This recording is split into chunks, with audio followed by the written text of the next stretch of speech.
హనుమకొండ జిల్లాలో రైతు భరోసా కోసం రెవెన్యూ అధికారులతో కలిసి సర్వే పూర్తి చేశామన్నారు జిల్లా వ్యవసాయ శాఖ జాయింట్ డైరెక్టర్ రవీందర్ సింగ్. జిల్లాలో మొత్తం 3,77,269 సర్వే నెంబర్లలో సర్వే చేయగా 11,463 సర్వే నెంబర్లపై అభ్యంతరాలు వచ్చాయన్నారు. ఇందులో 6,122 ఎకరాలు వ్యవసాయం లేని భూములుగా గుర్తించామని చెప్పారు. రిజెక్ట్ చేసిన భూముల వివరాలను గ్రామసభలో ఉంచి రైతుల ఆమోదం తీసుకుంటున్నామని చెబుతున్న జీడీఏ రవీందర్ సింగ్తో కృష్ణమోహన్ ఫేస్ టు ఫేస్. ఈ నెల 26 నుంచి రైతు భరోసా రైతులకు అందించేందుకు రాష్ట్ర ప్రభుత్వం కసరత్తు చేస్తుంది. దానికి భాగంగా ఇప్పటికే వ్యవసాయ శాఖ అధికారులు ఫీల్డ్ విజిట్ కూడా పూర్తి చేశారు.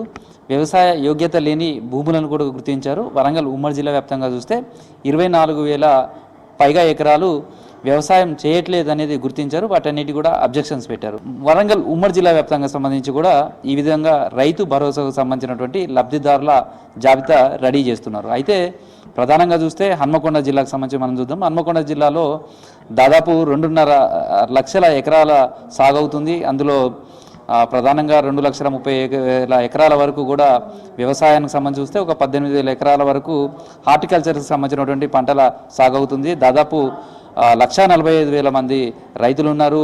132 కోట్ల రూపాయల వరకు కూడా పోయినసారి మొదటి విడత అంటే ఒక పంటకు రైతు బంధుకు సంబంధించినటువంటి లబ్ధి పొందారు. అట్లా 2 పంటలకు కూడా చూసుకుంటే దాదాపుగా 236 కోట్ల పైగా విధమైనటువంటి లబ్ధి రైతు బంధు ద్వారా వచ్చింది. అయితే ప్రస్తుతం అధికారుల సర్వే నేపథ్యంలో 6,000 ఎకరాల పైగా వ్యవసాయ యోగ్యత కాని భూములు ఉన్నట్టుగా హన్మకొండ జిల్లా వరకు గుర్తించారు. అంటే దాదాపుగా ఒక పంటకు 3 కోట్లకు పైగా ఇలాంటి భూములకు కూడా చెల్లించినట్టుగా తెలుస్తుంది. అంటే 2 పంటలకు తీస్తే దాదాపు 6 కోట్లకు పైగా ఇలాంటి లబ్ధి పొందినట్టుగా తెలుస్తుంది. ఈ సర్వేలో వ్యవసాయ యోగ్యత కానీ భూములను ఏ విధంగా గుర్తించారనేది తెలుసుకునే ప్రయత్నం మనతోటి హన్మకొండ జేడీఏ రవీంద్ర సింగ్ ఉన్నారు. ఆయనతో మాట్లాడదాం. సార్, ప్రధానంగా ఇప్పటికే ఈ రైతు భరోసాకు సంబంధించినటువంటి లబ్ధిదారుల ఎంపిక కోసం సర్వే పూర్తయినట్టేనా?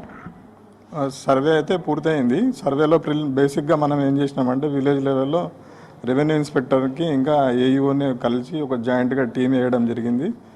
మండల స్థాయికి వచ్చేసరికి ఎంఆర్ఓ ఇంకా ఎంఏఓ గారితో టీం ఫామ్ చేయడం జరిగింది. సో మోస్ట్లీ డెస్క్ వర్క్ చేయడం జరిగింది. ఫస్ట్ డెస్క్ వర్క్లో మనము అన్ని సోర్సెస్ నుంచి డేటా తీసుకోవడం జరిగింది. ఆ డేటాని ఐడెంటిఫై చేసి రెవెన్యూ ఇన్స్పెక్టర్ అండ్ ఏఈఓ ప్రతి సర్వే నెంబర్కి విజిట్ చేసి వాళ్ళు ఒక ప్రిలిమినరీ రిపోర్ట్ ఒకటి తయారు చేసి అది మండల స్థాయి అధికారులకు ఎక్స్కలేట్ చేయడం జరిగింది. మండల స్థాయిలో ఎంఆర్ఓ ఇంకా ఎంఏఓ గారు ఇద్దరు కలిసి టూర్ చేసి విస్తృతంగా ప్రతి సర్వే నెంబర్ టూర్ చేసి ఆ సర్వే నెంబర్స్ని వాళ్ళు రిమార్క్స్ తోటి వాళ్ళు నోట్ చేసుకోవడం జరిగింది.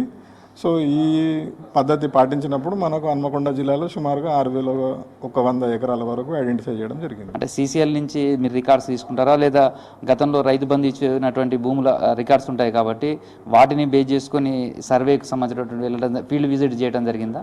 ఈ ఫీల్డ్ విజిట్లో ఏ కేటగిరీలలో ప్రాతిపదికగా ఈ రిమార్క్స్ను గుర్తించారు? మనకు డేటా బేసికల్గా మనం రెవెన్యూ డిపార్ట్మెంట్లో ఈ నుంచి తీసుకున్నాము. అదేవిధంగా మనకు మన రైతు భరోసా పోర్టల్లో నుంచి కూడా మనకు డేటా ఎనేబుల్ అయింది. సో ఈ డేటా మనకు రైతు భరోసా పోర్టల్ నుంచి 3,77,269 సర్వే నెంబర్స్ ఎనేబుల్ చేయడం జరిగింది. అందులో నుంచి మనము ప్రిలిమినరీగా ఐడెంటిఫై చేసింది 11,400 వరకు సర్వే నెంబర్స్ని ఐడెంటిఫై చేసినాము. ఏరియా వచ్చేసరికి 6,100 వరకు ఏకర్స్లో మనం ఐడెంటిఫై చేయడం జరిగింది.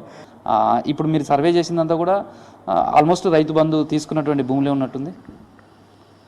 ఇవన్నీ రైతు భరోసా పోర్టల్లో మనకు ఎనేబుల్ అయిన సర్వే నెంబర్స్ నుంచే మనము సర్వే చేస్తున్నాం. ఇప్పుడు రెవెన్యూ వాళ్ళు కూడా ప్యారల్గా చేస్తున్నారు. వాళ్ళు కూడా సీసీఎల్ఏ డేటాలో వాళ్ళు కూడా ఈ గ్రామ సభలు జరిగినాక వాళ్ళ గ్రామ సభ ఆమోదించిన డేటాని మాత్రమే మనము ఆన్లైన్లో అప్లోడ్ చేయడం జరుగుతుంది.